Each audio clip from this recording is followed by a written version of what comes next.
Debati për gazin amerikan nuk është debat për një projekt teknik. Nuk është debat për një tubacion apo për një central energjetik. Ky është debat për sigurinë kombëtare të Kosovës. Kosova po përballet me një nga momentet më të rëndësishme strategjike që nga shpallja e pavarësisë. Në një botë ku siguria energjetike po bëhet po aq e rëndësishme sa siguria ushtarake, vendimet që marrim sot do të përcaktojnë jo vetëm mirëqenien e qytetarëve tanë, por edhe pozitën e Kosovës në hartën gjeopolitike për dekadat që vijnë.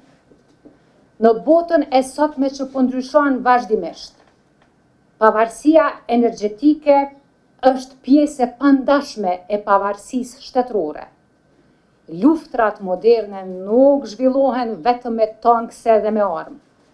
Ato zhvillohen me energji, me zinxhir furnizimi, me kontroll mbi burimet strategjike dhe me aftësinë e një shteti për t'i mbrojtur qytetarët nga kriza.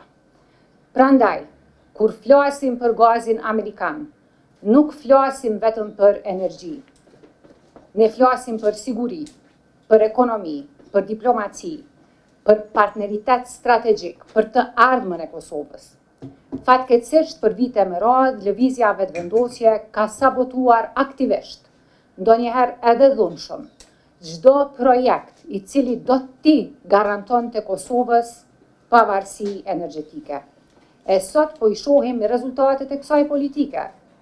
Kosova po e paguan energjinë më shtrenjtë se kur më parë, importi i energjisë elektrike është shumë fishuar, bara mbi familjet kosovare është rënduar, bizniset po dëmtohen dhe faturat po janë gjithnjë e më të papërballueshme. Ndërkohë vendet përreth nesh po ndërtojnë lidhje të reja energjetike, po diversifikojnë furnizimin dhe po forcojnë sigurinë e tyre. Vetëm Kosova ka mbetur jashtë. Vetëm Kosova vazhdon të refuzojë një mundësi të artë që aleati ynë më i madh strategjik, Shtetet e Bashkuara të Amerikës e kanë mbështetur vazhdimisht. Partneriteti me SBA-t nuk matet vetëm me deklarata. Ai matet me vendime konkrete, me projekte konkrete. Prandaj, dua të jem e qartë. Partia Demokratike e Kosovës do ta rikthej menjëherë këtë projekt në agjendën shtetërore, sapo të marrë përgjegjësinë për udhëheqjen e qeverisë. Kosova do të jetë pjesë e projekteve strategjike të perëndimit e jo spektatore e tyre. Kjo është rruga që zgjedhim ne. Rruga e partneritetit, rruga e sigurisë, rruga e zhvillimit, rruga e Kosovës krah për krah me Shtetet e Bashkuara të Amerikës. Ju faleminderit, tani ja kaloj fjalën kolegu tim Arben Musa. Arben? Faleminderit sekretare. Atëherë të nderuar qytetarë, të nderuar përfaqësues të mediave, gazi amerikan nuk është thjesht një burim i ri energjie për Kosovën. Ai është një mundësi strategjike për ta bërë Kosovën më të sigurt, më konkurruese dhe ekonomikisht më të lidhur me aleatin ton kryesor, Shtetet e Bashkuara të Amerikës. Në ekonomi ekziston një parim i thjeshtë. Vendet që sigurojnë energji të qëndrueshme dhe të përballueshme, tërheqin investime, hapin vende pune dhe zhvillohen më shpejt. Vendet që mbeten të varura nga importet e shtrenjta dhe nga krizat e tregjeve ndërkombëtare, paguajnë çmimin me rritje të kostove, stagnim ekonomik dhe humbje të konkurrueshmërisë për prodhuesit e tyre. Andaj, sot nuk po diskutojmë thjesht vetëm për një gazsjellës. Po diskutojmë nëse Kosova do të vazhdojë të mbetet konsumator pasiv i energjisë elektrike të prodhuar nga të tjerët, apo do të bëhet pjesë e një sistemi modern energjetik që garanton siguri, stabilitet dhe zhvillim afatgjat. Dhe pikërisht këtu fillon problemi. Sepse ndërkohë që Kosova ka refuzuar projektet strategjike energjetike, kostoja e këtij refuzimi është paguar nga qytetarët e këtij vendi. Gjatë qeverisjes së Albin Kurtit, Kosova ka importuar afërsisht 1 miliard euro energji elektrike.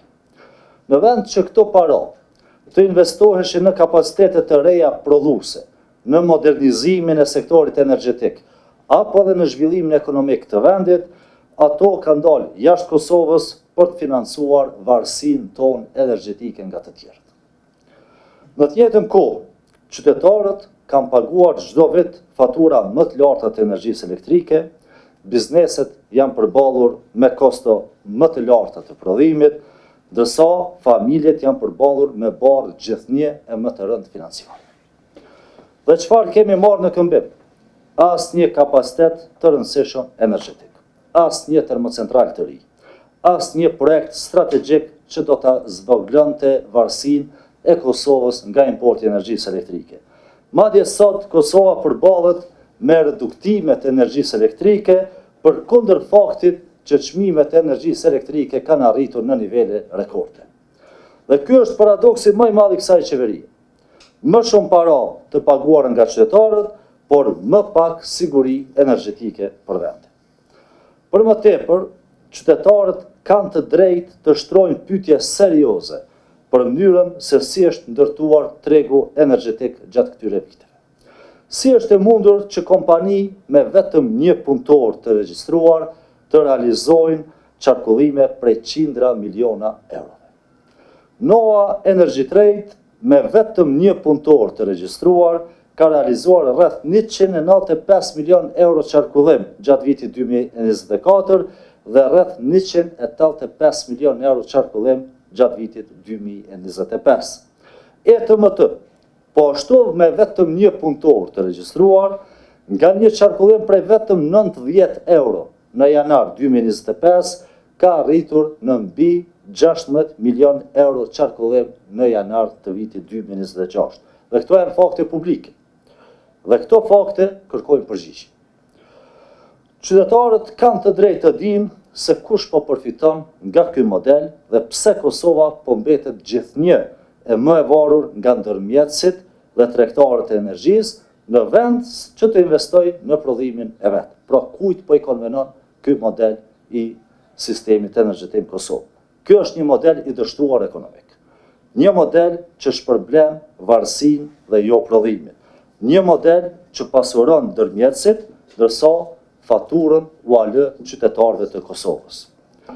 Një model që nuk ndërton asnjë megavat të ri, por prodhon vetëm krizat e njëpasjeshme. Po të ishte ndjekur një politikë serioze energjetike, Kosova sot do të kishte më shumë kapacitete prodhuese, më pak importe dhe çmime më të ulta për qytetarët. Po të mos ishte bllokuar ndërtimi i kapaciteteve të reja energjetike dhe po mos ishte sabotuar çdo alternativë strategjike gjatë viteve të fundit, sot nuk do ndodheshim në këtë situatë të rëndë ku jemi. Andaj, debati për gazin amerikan është në thelb debat për modelin ekonomik që duam në Kosovë. A duam një Kosovë që çdo vit shpenzon qindra miliona euro për importe dhe pasuron ndërmjetësit, apo duam një Kosovë që investon në sigurinë e vet energjetike, krijon kapacitete të reja, tërheq investime dhe mbron interesin e qytetarëve? Përgjigjja jonë është e qartë. Ekonomia e Kosovës nuk mund të ndërtohet mbi importin. Nuk mund të ndërtohet mbi krizën. Nuk mund të ndërtohet mbi varësinë. Ajo duhet të ndërtohet mbi prodhimin, investimet, sigurinë energjetike dhe partneritetet strategjike me botën perëndimore. Prandaj, gazi amerikan nuk është vetëm një projekt energjetik, ai është një projekt zhvillimor, një projekt ekonomik dhe një projekt i sigurisë kombëtare të Kosovës. Dhe, mbi të gjitha, një mundësi që Kosova nuk guxon ta humbas.